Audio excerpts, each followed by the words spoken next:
It was late September, and the air in the Yorkshire Dales was already turning cold. The kind of cold that sneaks up on you, slipping past layers and leaving you with a chill in your bones. I had been camping on my own for years. Something about being in the wilderness helped clear my mind. The forests here, with their dense trees and winding paths, always felt like a second home. It wasn't my first solo trip, but I never could have expected what happened this time. I arrived mid-afternoon on a Friday, my car packed with everything I'd need for a quiet weekend away. The campsite was a simple one, a clearing deep in the woods, far from the usual tourist spots. I'd found it on an old map and had been coming here for years. It was peaceful, isolated, and rarely visited by anyone else. That was the appeal. No phones, no people, just the forest and me. After parking at a small gravel pull-off, I slung my pack over my shoulders and started the 2-mile hike to the clearing. The leaves were a mix of greens, yellows, and oranges, crunching underfoot with every step. Birds chirped above, and a light wind rustled the branches. It was the kind of calm that always felt reassuring. When I reached the clearing, I set up my tent on the flattest patch of ground I could find, a spot I'd used before. It was surrounded by tall trees, their branches forming a natural canopy overhead. After getting my camp set up, a small fire pit, my sleeping bag, and a chair, I settled in with a book and let the afternoon drift by. As the sun dipped lower, the temperature dropped with it. I built a fire and cooked a simple dinner. The crackle of the flames and the occasional snap of a twig in the forest were the only sounds. Once the stars began to appear, I zipped myself into my sleeping bag and let sleep take over. The first night passed without issue. I woke early, brewed some coffee on my portable stove, and spent the morning exploring the woods around the clearing. I stuck to familiar paths, making sure not to wander too far. By the time I returned to camp, it was well into the afternoon. The firewood I'd collected the day before had burned quickly, so I spent a while gathering more. As evening came, I felt a subtle shift in the air. The forest was quieter than usual. The birds had stopped their chirping, and even the wind seemed to hold its breath. I shook it off, thinking it was just the weight of being alone getting to me. It wasn't the first time I'd felt uneasy in the woods, and I figured it wouldn't be the last. That night, I struggled to fall asleep. The silence outside felt unnatural, and every small sound seemed amplified. A snapping twig in the distance, the rustle of leaves. I told myself it was just deer or foxes moving through the forest. Still, I kept my flashlight close and dozed off eventually. I woke up suddenly in the middle of the night. My heart was racing, though I didn't know why at first. It was pitch black outside, and my fire had long since burned out. Listening closely, I realized what had jolted me awake. A sound just outside my tent. Slow, deliberate footsteps. I froze, barely breathing.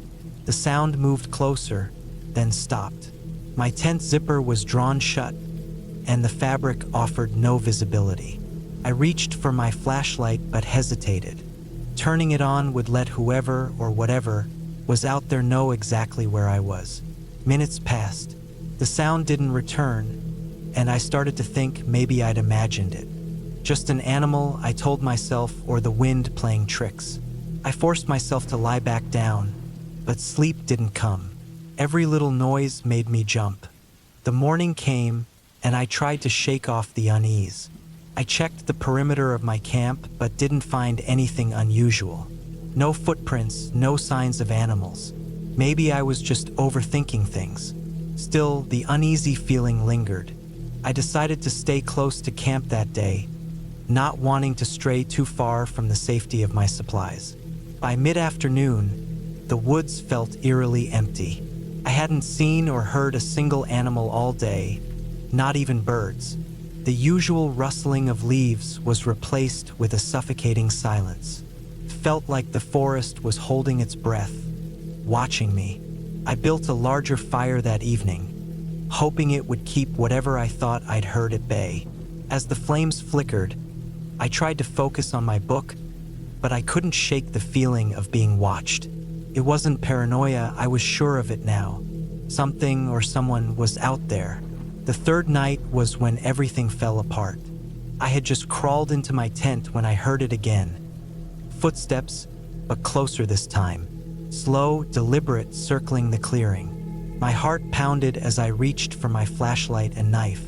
This wasn't an animal. It was too methodical, too human. The footsteps stopped right outside my tent.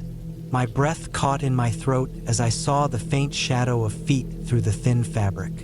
Whoever it was didn't move for what felt like an eternity. Then, in one swift motion, the entire tent shook violently. I scrambled out of my sleeping bag and burst out of the tent, flashlight in hand. The beam cut through the darkness, revealing nothing but trees. No one was there, but as I turned around, I saw it. My supplies had been ransacked. My food was gone, my pack torn open. Whoever was here had taken everything they could carry and vanished into the trees. Panic set in. I didn't feel safe staying another night, but hiking back to my car in the dark wasn't an option. I decided to keep the fire burning and stay awake until dawn. Every shadow, every sound felt like a threat. When the sun finally rose, I wasted no time packing up what little I had left. I wanted to get out of there as fast as possible. The hike back to the car felt endless, and every step was filled with the fear that I was being followed. I kept looking over my shoulder, but the woods remained still. When I reached the gravel pull-off, my heart sank. My car's tires had been slashed, and the windshield was shattered. Someone had been here, and they wanted me stranded. My phone had no signal, and the nearest town was miles away. I grabbed a tire iron from the trunk and started walking down the dirt road, every nerve on edge. After an hour, I heard the sound of an engine behind me. Relief washed over me as I turned to wave down the approaching vehicle, a rusted pickup truck. But as it slowed, the driver's face became clear. It was a man, rough-looking, with an unsettling grin. I stepped back as the truck rolled to a stop. He didn't say a word, just stared at me for a long moment before driving off. That's when I noticed it, my ransacked pack sitting in the bed of his truck. I didn't stop walking until I reached the next town, nearly collapsing from exhaustion. I told the police what happened, but they didn't find the man or my belongings. To this day, I don't know what he wanted or why he chose to target me. But every time I think about that trip, I can't help but wonder how close I came to something far worse.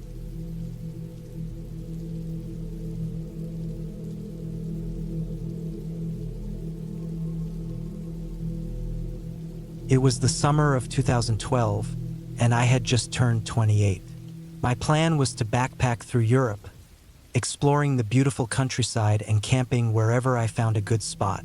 I was traveling alone, and it felt freeing. No schedules, no rules, just me, my gear, and the open road. By the time I reached northern Italy, I was a few weeks into my trip. I had already seen Florence and Venice, but I wanted something quieter now. I'd heard about the Dolomites, a stunning mountain range with plenty of camping spots, so I made my way there. The small villages nestled in the valleys gave me the perfect mix of culture and isolation. I arrived in a tiny village called San Pietro, a place so small it wasn't even on my map. It was surrounded by dense forests and rocky peaks, the kind of place where you feel like time slows down. The locals didn't seem to get many tourists, so they watched me curiously as I passed through with my large backpack. I bought some bread, cheese, and water from a local store, then headed into the forest to find a campsite.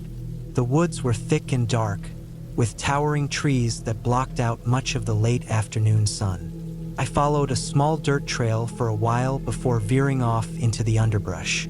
After about an hour, I found a flat clearing surrounded by trees. It felt secluded but not too far from the trail. I set up my tent, unpacked my sleeping bag, and gathered some wood for a small fire. By the time the sun dipped behind the mountains, the air had turned cool. I lit the fire and ate my simple meal while enjoying the stillness. The forest was alive with the sounds of nature: crickets chirping, leaves rustling in the breeze, and the occasional hoot of an owl. It was peaceful. I felt safe. As the fire burned low, I decided to call it a night. I crawled into my tent, zipped up the flap, and settled into my sleeping bag. The forest noises became a soothing background as I drifted off to sleep. I don't know what time it was when I woke up, but the fire outside had completely died down. The forest was eerily silent now, the kind of silence that makes you uneasy. Something had pulled me out of my sleep, but I couldn't figure out what. I lay still, listening, my senses on high alert.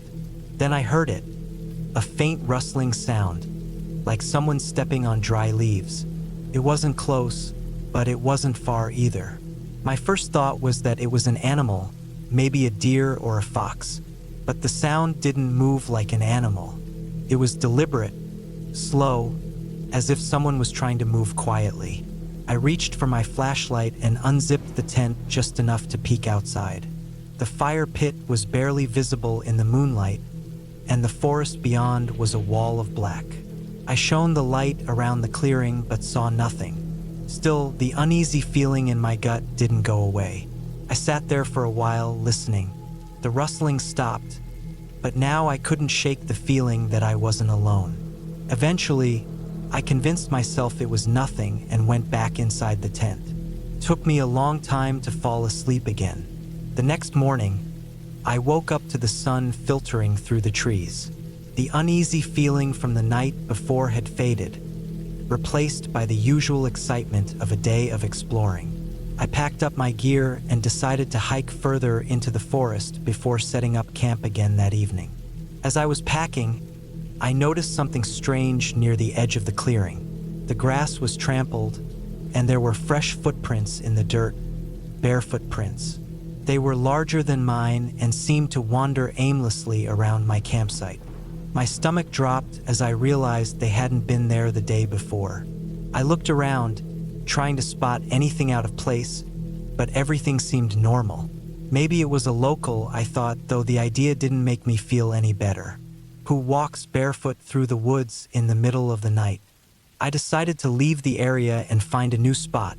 I told myself it was just some harmless wanderer, but a part of me couldn't shake the fear that someone had been watching me while I slept. By late afternoon, I found another clearing deeper in the forest. This one was more open, with a clear view of the sky. I set up my tent again, made a small fire, and tried to push the morning's discovery out of my mind. As the sun set, the forest seemed to close in around me. The shadows grew longer, and the sounds of the woods became sharper. I tried to focus on the stars above, but I couldn't shake the feeling of being watched.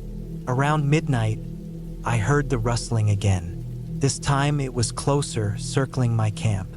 My heart raced as I grabbed my flashlight and knife. I didn't bother looking through the tent flap this time. I burst out, shining the light around. That's when I saw him. A man standing at the edge of the clearing, half hidden by the trees. He was tall and thin, with unkempt hair and no shoes. His clothes were torn and dirty, and he stood perfectly still, staring at me. My blood turned cold. I shouted at him to go away, but he didn't move. He just stood there, watching. My flashlight shook in my hand as I tried to keep the beam on him. Then, without a sound, he turned and disappeared into the woods. I didn't sleep at all that night. I sat by the fire, clutching my knife and flashlight, jumping at every sound. By morning, I was exhausted but determined to get out of the forest and back to the village. I packed up quickly and started hiking back toward the trail. The woods felt darker than before, and every crack of a branch made me flinch. As I walked, I kept looking over my shoulder, expecting to see him following me. When I finally reached the village, I felt a wave of relief. But as I passed by a small cafe, something caught my eye. A faded missing poster taped to the window. The man in the photo looked eerily similar to the one I'd seen in the woods. The poster was dated 5 years earlier. I left San Pietro that day and never went back. To this day, I don't know if the man I saw was the same one from the poster or if he was even alive. But sometimes, when I'm alone in the dark, I feel that same unsettling presence, and I wonder if he ever left those woods, or if he followed me.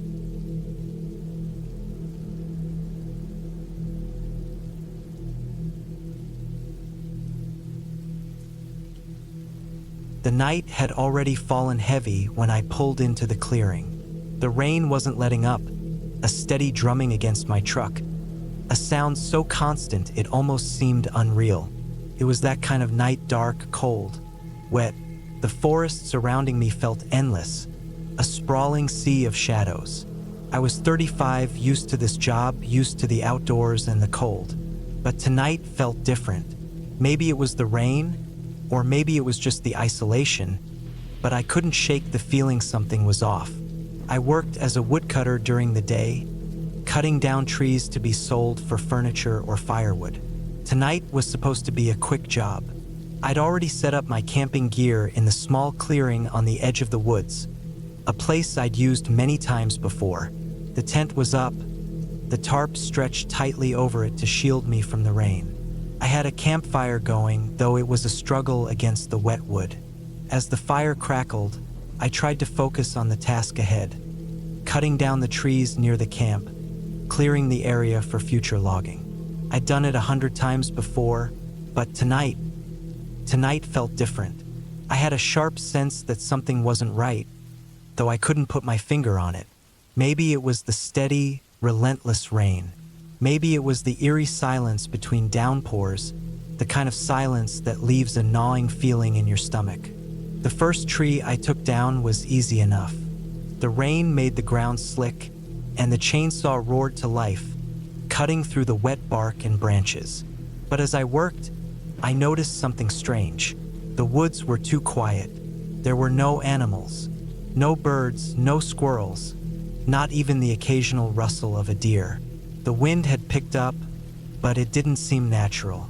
It was more like the wind was waiting, watching. I paused, wiped my brow, and glanced around. The trees stood still, shrouded in mist, as though they were holding their breath. I shook it off. Just the rain, I muttered to myself. I wasn't going to let my mind wander. As the night stretched on, the woods seemed to close in around me. The trees, tall and thick, created a canopy that blocked out most of the moonlight. Even with the fire going, there was an unnatural darkness to the place. I could barely make out the edges of my camp in the shadowy gloom. Every time I glanced toward the woods, I thought I saw movement, something large darting between the trees. Could have been an animal, but I couldn't be sure. The shapes were too quick, the shadows too deep. I tightened my grip on the chainsaw. At around midnight, I decided to take a break. The rain was picking up again, falling in sheets now. I huddled inside my tent for warmth, listening to the sound of the downpour. The fire outside still crackled weakly, but it wasn't enough to banish the cold. I had a thermos of coffee with me, so I poured myself a hot cup, trying to steady my nerves. But it was no use. My mind kept going back to those shadows in the woods. I tried to shake off the feeling of being watched, but it lingered. It was like I was no longer alone out there. I tried to focus on the job at hand, but I couldn't. I had to go back out there, I told myself. Get the work done and leave. It was just a feeling, nothing more. I pulled on my rain jacket and grabbed the chainsaw again. The fire outside had died down to nothing but a few embers. It seemed like the night had swallowed it whole. As I stepped outside the tent, I froze. The air was different now, heavier. The rain fell in thick sheets, drenching me instantly. I wiped my face, adjusting my rain gear. There was no use in trying to stay dry now. I started walking toward the next tree to fell. But as I moved, I heard something in the distance, a low rumble. It wasn't thunder, though. It was a sound that was far too close, like something moving through the woods, A steady thump, thump, thump. My heart began to race. I stopped in my tracks, trying to locate the sound. It wasn't an animal. Too heavy. I couldn't tell what it was, but the hair on the back of my neck stood up. The feeling of being watched intensified. I turned slowly, the rain hammering my hood. There was something out there. I couldn't see it, but I felt it moving in the trees, watching me. With my hands shaking, I pulled the chainsaw's cord. It roared to life, the noise cutting through the heavy silence of the woods. I walked toward the next tree, my footsteps muffled by the rain-soaked ground. That's when I heard it again, closer this time, the thumping. I turned my head quickly. There, in the dim light of the campfire, I thought I saw a shadow, a large figure, barely visible, crouching behind a tree. It moved, but it was too quick, vanishing into the dark. My heart pounded in my chest. I wasn't imagining it. Something was out there. I backed toward the fire, trying to keep my focus. The chainsaw trembled in my grip. My mind raced. Should I call someone? No, there was no signal out here. I was alone, completely alone. Then came the sound that made my blood run cold. A low, guttural growl from somewhere behind me. I whipped around, but there was nothing there. The woods stood still, the rain falling harder now. The growl hadn't been from an animal. It was too human, too deliberate. I was trapped. I bolted back toward my tent, adrenaline flooding my veins. I could hear something, heavy breathing, footsteps, and that low growl again, closer now. I could feel it right on my heels. I stumbled through the rain, slipping on the wet ground, but I didn't care. My focus was only on getting back to the tent, to the safety of whatever I could find inside. But as I reached the clearing where I had set up camp, I froze. The campfire was out. My tent, the place I had thought would protect me, was completely gone. The wind had ripped through it, and now it lay in tatters, the remnants of my gear scattered across the wet ground. And standing at the center of the clearing was a figure, tall and broad, almost human, but something was wrong. It stood motionless, drenched by the rain, its face hidden by the darkness. The growling stopped. I had no choice but to run. I didn't look back. My legs burned as I pushed forward, my breath coming in short, ragged gasps. My heart was pounding in my ears. I didn't know where I was going. I just needed to get away.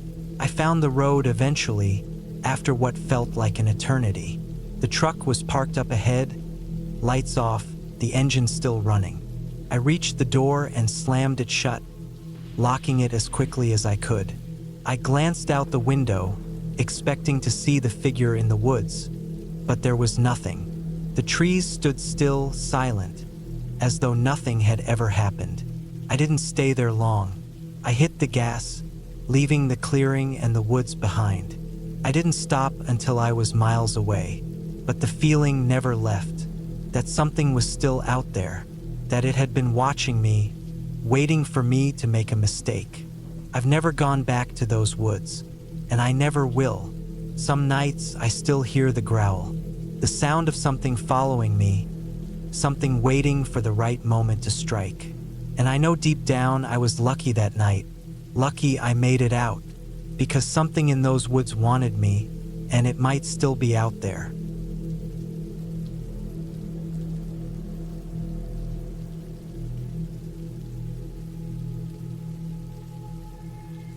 It was supposed to be a simple getaway, a team-building trip. Just me, some colleagues from the bank, and our general manager, Mr. Thompson. We were heading to Pinewood Forest, a remote campground nestled in the hills. Nothing too fancy, just a place to unwind, set up tents, and cook over a fire. A couple of days to escape the usual grind. We left early, hoping to get there before dark. I was in my mid-30s at the time and had been working at the bank for almost a decade. I knew most of the team well, and we all got along pretty well. Even Mr. Thompson, who usually kept to himself, seemed in a good mood. I figured he could use this trip as much as anyone else. He had been running the bank for years, always stressed, always busy. The drive was long, and as we neared the forest, the roads got narrower. There were trees on either side, their tall trunks reaching high above, blocking out most of the sun. It was as if we were entering a different world. The air was fresh, tinged with the scent of pine and earth. Everything felt calm, almost too calm. We had rented a couple of large tents, enough for everyone. The plan was to set up camp, then maybe go on a short hike or just relax by the fire. By the time we arrived, the sun was low in the sky, casting long shadows across the forest. The campsite was quiet, the only sounds coming from the wind rustling the leaves above. We unloaded the cars, chatting about how nice it would be to disconnect for a while. But something felt off. The place was too still, too quiet. I helped set up the tents, working alongside Rachel and Steve, two colleagues I'd known for a few years. Rachel, in her early 30s, was always upbeat and talkative, while Steve, a few years older, preferred to stay in the background, observing everything with a kind of quiet intensity. Mr. Thompson stayed off to the side, organizing the gear we'd brought for cooking and lighting the campfire. As the fire started, the warmth began to cut through the chill of the evening. The sound of crackling wood was a comfort, and for a while, everything felt normal again.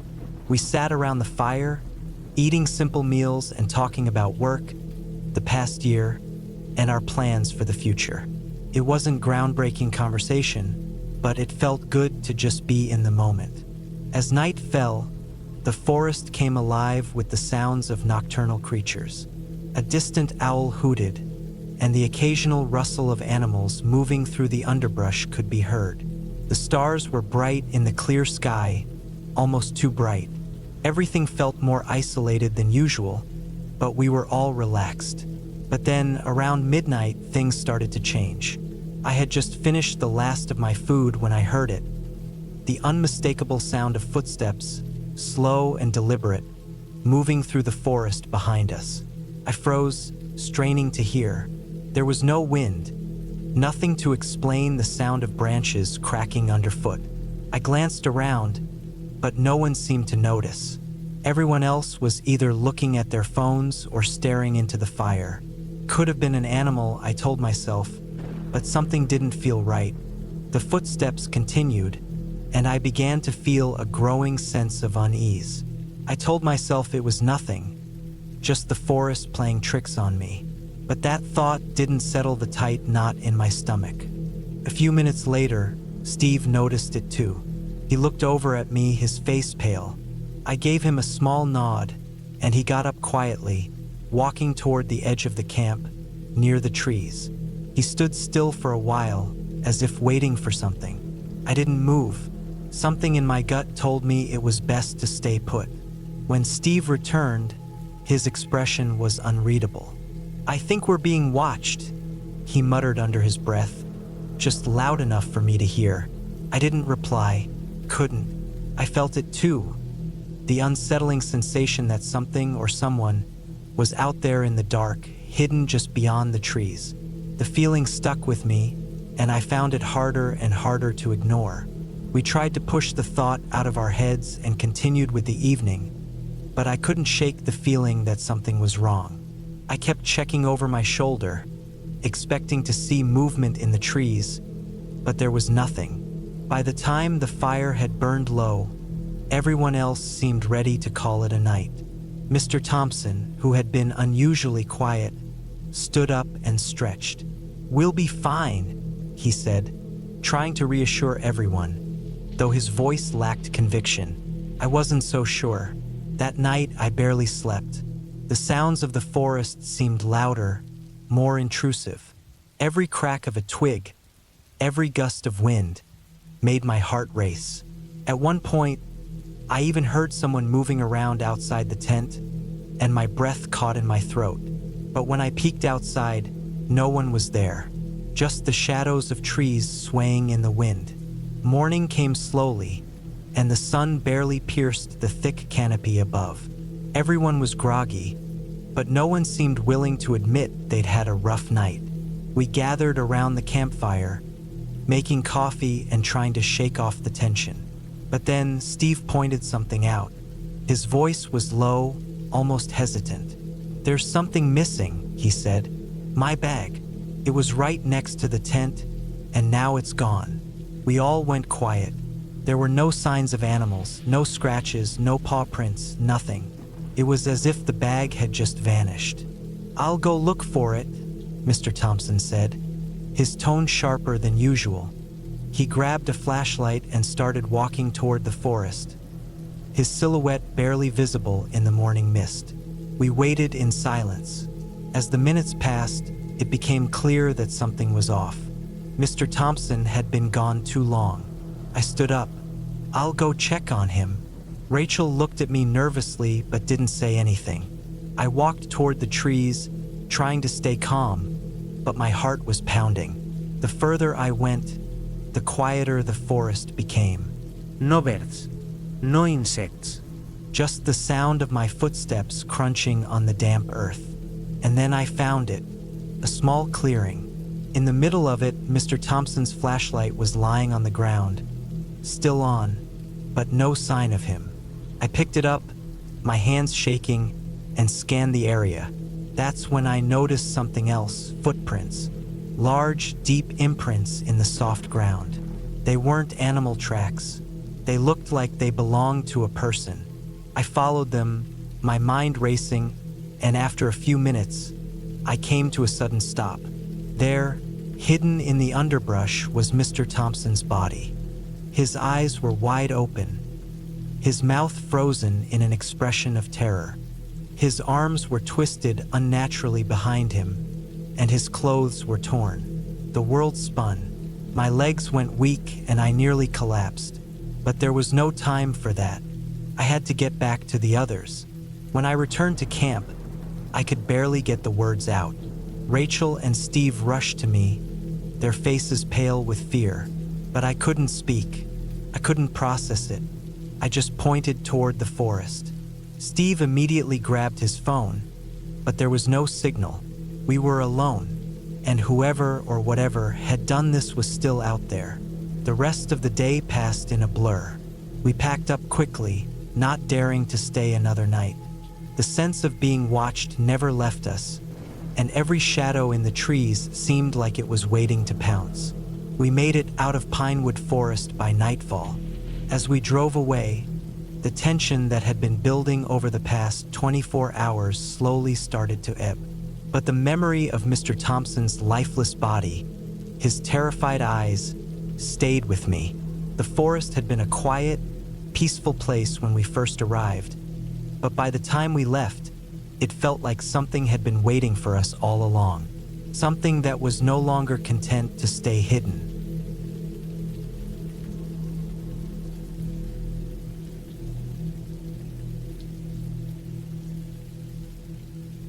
I had been planning the camping trip for months. A small, quiet village near the US-Mexico border, tucked away in the rugged hills of southern Arizona, was the perfect place to escape the noise of the city. The weather was warm, the nights cool, and the surroundings were as peaceful as you could get. It wasn't just the scenery that drew me in, though. It was the promise of solitude, the kind of isolation you could only find in places that felt forgotten by time. I wasn't one for crowds, and I liked camping alone. The peacefulness was a balm for the overstimulation of daily life. But the more I read about the area, the more I found myself intrigued by the local graveyard. It was small, hidden behind an old church on the outskirts of the village. The locals didn't talk much about it, and there were barely any markers on the graves. Only crude wooden crosses and worn stones, many of which had faded to the point of being unreadable. There was something haunting about the place, something that tugged at me the closer I got to it in my research. I wasn't superstitious, though. I didn't believe in ghosts or curses, and I thought the whole idea of haunted places was just something to make people nervous. But curiosity got the better of me. The quiet beauty of the graveyard, combined with the eeriness of its surroundings, had a strange pull on me. I decided that during my trip, I would visit the graveyard. I arrived at the village late in the afternoon, just as the sun began to dip below the horizon. The landscape was vast, stretching out for miles in all directions, with the only sign of civilization being the few weathered buildings scattered around. A small church stood at the village's edge, its bell tower looming against the fading sky. I checked into a local inn that seemed almost as old as the church, its creaky wooden floors and musty smell adding to the sense of stepping back in time. That night, after setting up my tent at a nearby campsite, I sat outside by a small fire, watching the stars overhead. It was as quiet as I had imagined. Nothing but the distant sound of coyotes and the occasional rustling of leaves. Felt peaceful, but there was an underlying stillness, a heaviness in the air that didn't quite sit right with me. The silence, though calming, was almost too perfect. I couldn't shake the feeling that something was watching, even though I knew it was just my mind playing tricks on me. The thoughts of the graveyard crept in, and I felt an odd urge to go there. So, despite the chill creeping into the evening air, I packed a small bag with water and snacks, grabbed my flashlight, and headed toward the church. The walk through the village was uneventful. The streets were empty, the houses all dark, their windows like hollow eyes staring into nothing. I couldn't help but notice the sense of abandonment. It was a place frozen in time, and I felt it with every step.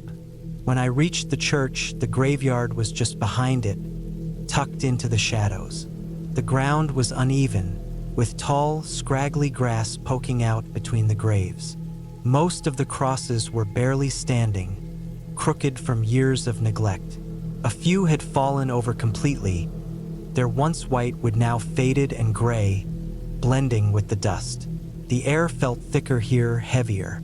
I couldn't quite put my finger on why, but there was something about the graveyard that didn't sit well with me. I walked deeper into the yard, scanning the area with my flashlight. The beam flickered over the graves, casting long shadows that seemed to stretch unnaturally far. It was as though the darkness here didn't behave like normal darkness. The whole place felt off. The wind had picked up, and I heard the creaking of the old trees that surrounded the graveyard, their branches swaying gently. But it wasn't the wind that made the hairs on the back of my neck stand up. There was a sound, a soft, distant thud, like the sound of something heavy hitting the ground. My heart skipped a beat, and I froze, listening intently. There was nothing else, just the wind and the creaking of the trees. I told myself it was probably just an animal, a deer or a small mammal knocking over some rocks. But as I stood there in the dark, I couldn't shake the sense that I wasn't alone. I turned to leave, but something caught my eye, a figure standing at the far end of the graveyard. I was sure I hadn't seen anyone else walking in. My pulse quickened as I scanned the area, but the figure remained. It was tall and thin, draped in what looked like tattered clothing, its shape barely visible in the dim light. For a moment, I thought I had imagined it, but then it moved. I stumbled back, my breath catching in my throat. There was no mistaking it now. The figure was real. It had moved closer, its pace slow and deliberate. My flashlight flickered as I swung it around to shine on the figure, but it didn't seem to reach. The shadows felt like they were swallowing the light. A surge of panic hit me, and I turned to run. My heart pounded in my chest, and my legs felt weak. I had to get out of there, but as I turned, I tripped on a stone and fell hard, the rough ground scraping my palms. The thud echoed in the still night. My flashlight flew from my hand and landed a few feet away, its beam pointing straight toward the figure. It was closer now, standing at the edge of the light. I couldn't see its face, but I could feel its presence, like it was watching me, waiting for me to move. I scrambled to my feet, ignoring the pain in my hands and knees. I didn't look back. I didn't dare to. I ran as fast as I could, my breath ragged, my feet pounding the ground. The sound of my own footsteps drowned out everything else. But in the back of my mind, I was sure I could hear something else, something following me. It wasn't the sound of footsteps, but something else, like the soft rustling of fabric, the sound of something moving in the shadows. I didn't stop running until I was back at my campsite, my heart still racing in my chest. My flashlight had gone out, and the only light I had now came from the fading embers of my campfire. I collapsed beside it, gasping for breath, my mind spinning. I didn't know what I had seen in that graveyard, but I knew one thing. I wasn't going back. The rest of the night was a blur. I didn't sleep. Every sound, every movement in the distance made my heart race, and I kept my eyes glued to the edges of the campsite. The hours dragged on, and eventually, the first light of dawn began to creep over the horizon. The fear that had gripped me started to ebb, but I knew I would never be able to shake the memory of what I had felt out there. I packed up my things early the next morning, leaving the campsite behind. I didn't say goodbye to anyone in the village. I just left. I couldn't shake the feeling that whatever I had encountered wasn't finished, that it had followed me out of the graveyard and into my life. As I drove away, the village disappearing behind me, I glanced in the rearview mirror. For just a split second, I thought I saw someone standing by the side of the road, watching me leave. The figure was thin and tall, just like the one in the graveyard. I didn't stop to find out.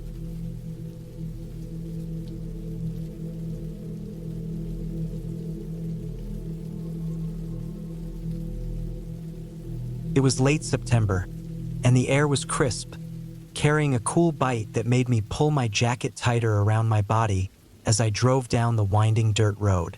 I'd been planning this camping trip for weeks, trying to get away from the noise of city life, the constant buzz of work, and everything that felt suffocating. I was in my mid-30s, single, and had always enjoyed spending time outdoors, alone, just the way I liked it. I had booked a campsite deep in the woods, an area known for its rugged beauty and isolation. I didn't mind the solitude. I actually sought it out. The more remote, the better. No one would be around for miles, and that was perfect.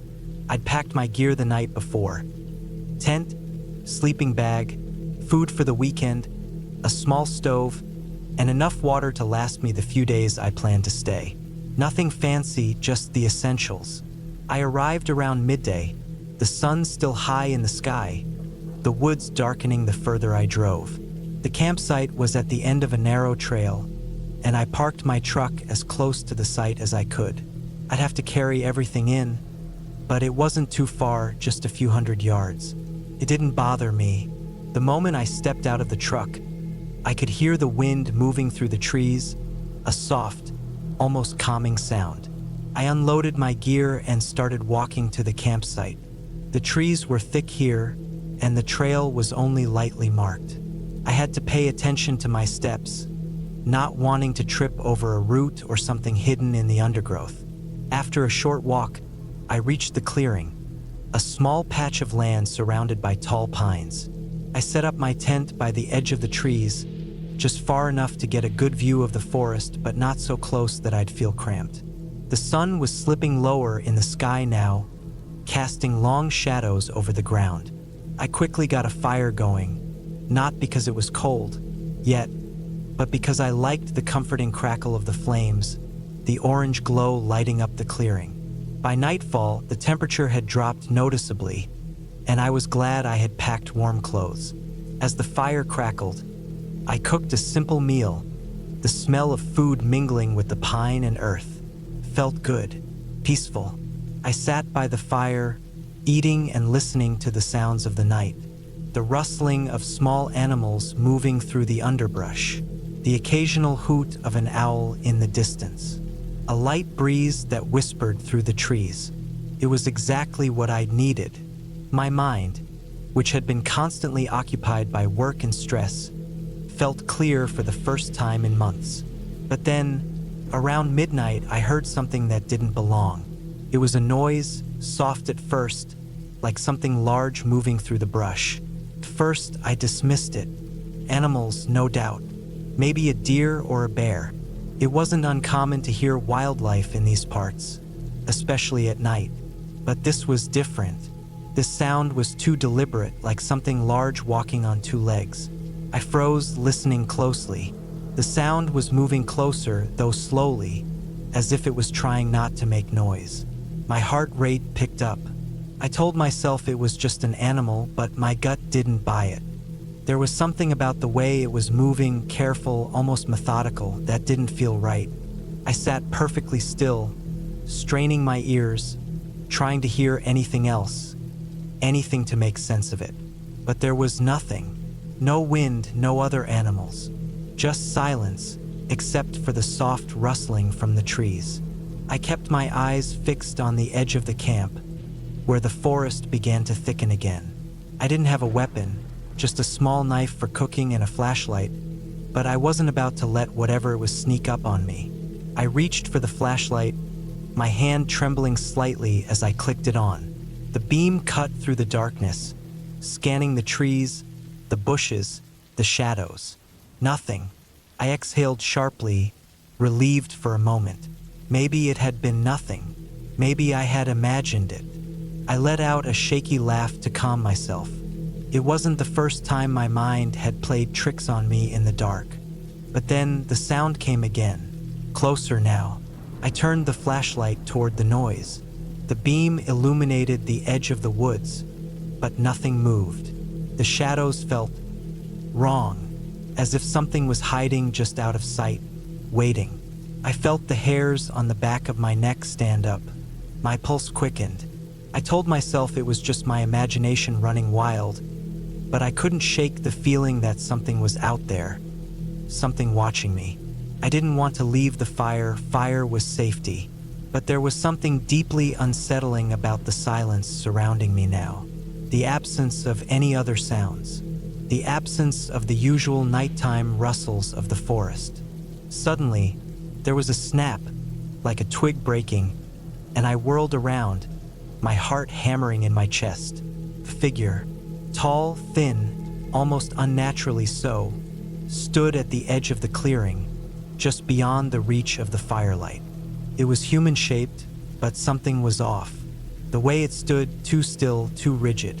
It didn't move. It just watched. I didn't know what to do. My first instinct was to shout, to demand whatever it was to leave, but the words died in my throat. The figure made no sound, no movement. It didn't seem like it was there to hurt me. It was just watching, waiting. I grabbed my knife, the only thing I had to defend myself, and stood up, slowly. I wanted to run, but my legs felt like stone. Every part of me screamed to just leave, but I couldn't tear my eyes away from the figure standing just outside the firelight. Then, just as suddenly as it appeared, the figure stepped back into the darkness of the trees. I stood there, frozen, my heart pounding so hard I thought it might explode. I waited, staring into the forest, but it didn't reappear. The night was still again. I stayed up the rest of the night, refusing to sleep. I kept my flashlight on, scanning the woods every few minutes, but no more figures appeared. By dawn, I was exhausted, drained from the tension, but I refused to leave. I told myself it was just an animal. Maybe it had been a person out hiking, but that didn't explain the way it stood, the way it hadn't moved when I turned on the light. The next day, I packed up and left early. I couldn't shake the feeling that something was wrong, something I couldn't explain, but I didn't want to stay another night. As I drove away, the woods seemed to close in around me, and I couldn't help but glance back. There was no sign of anything unusual, no figure lurking in the trees, but the sense of being watched stayed with me long after I left the forest behind. It wasn't until a week later, when I was back home, that I learned something disturbing. That exact spot, the campsite I had chosen, had been the site of an unsolved disappearance, a case from years ago. A hiker, alone, had vanished without a trace in the same area I'd camped. and no one had ever found out what happened to him. I don't know what I saw that night in the woods. Maybe it was a person, or maybe it was something else. But what I do know is that I wasn't alone. Something was out there, something that didn't want me to stay, and I'll never go back to those woods again.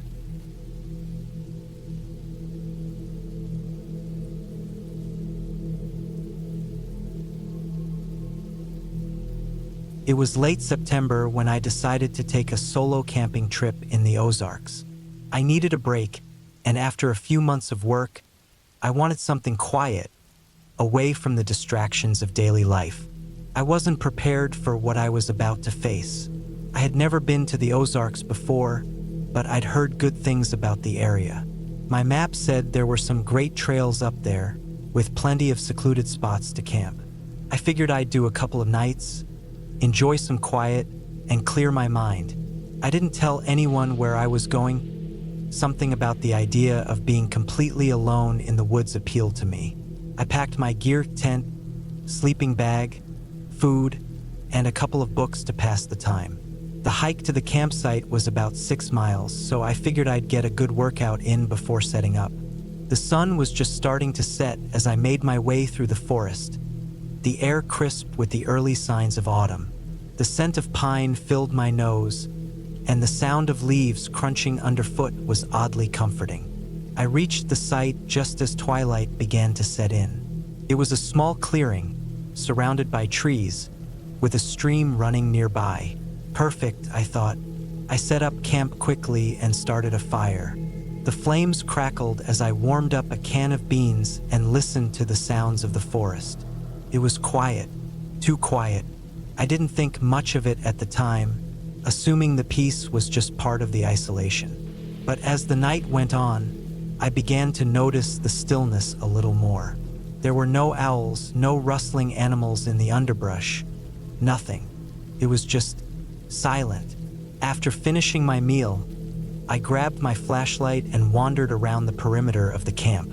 The forest looked almost too perfect.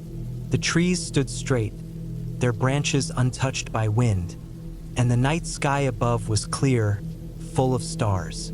It was beautiful, but something felt off.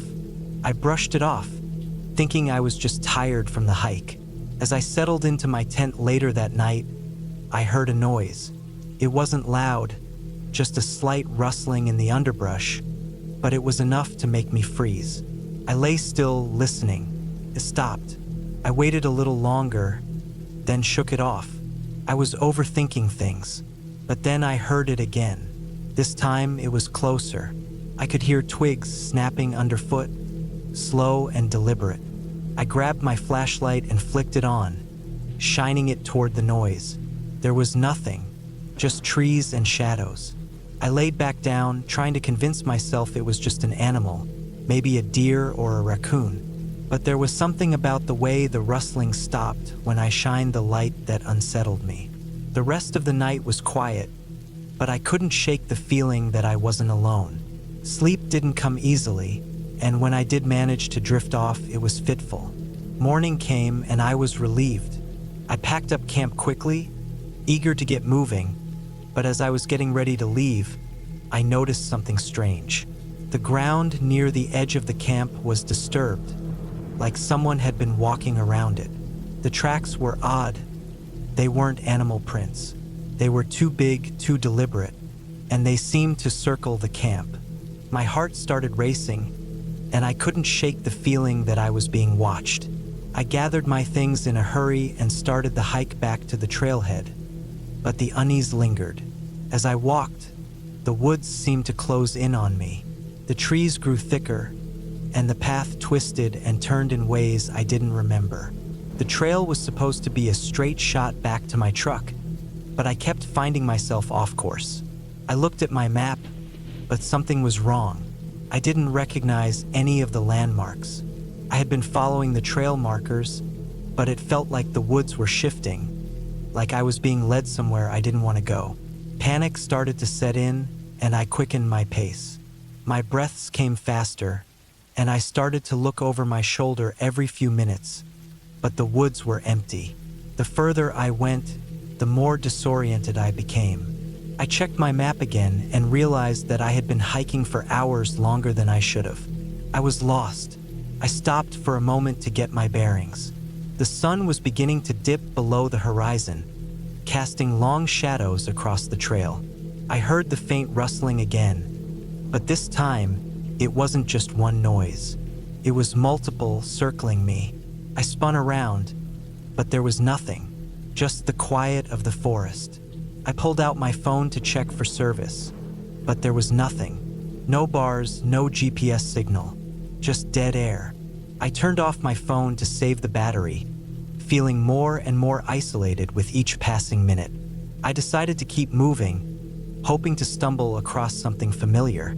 The rustling followed me, always just beyond my line of sight. It was like the woods were alive, watching, waiting. I could hear the sound of footsteps now, too slow, deliberate. I stopped, holding my breath, straining to listen. Then it hit me. I wasn't alone. There was someone else out here. I broke into a run.